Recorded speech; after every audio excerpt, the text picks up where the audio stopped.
কেউ যদি তোমারে বলে যে আমি সব জানি, তুমি 2 আঙ্গুল দেখিয়ে বলো তুমি কিচ্ছু জানো না, তোমার শিখার অনেক বাকি। জাননেওয়ালার উপরও জাননেওয়ালাও আছে, ঠিক কিনা? এজন্য আমরা যেন বিনয়ী হই।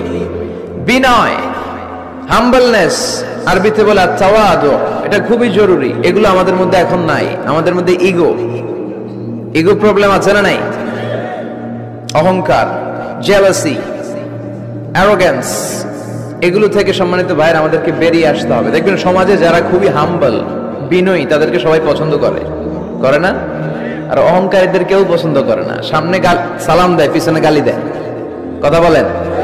এজন্য অহংকারী হবেন না, বিনয়ী হবেন। বিশ্বনবী বলছেন, আল্লাহ আপনি আমারে বিনয়ী বানান, আপনি আমারে ধৈর্যশীল বানান, আপনি আমারে শুকর গুজার বানান। আমার চোখে আল্লাহ আপনি আমারে ছোট বানান, মানুষের চোখে আপনি আমারে বড় বানান। পড়েন আমিন।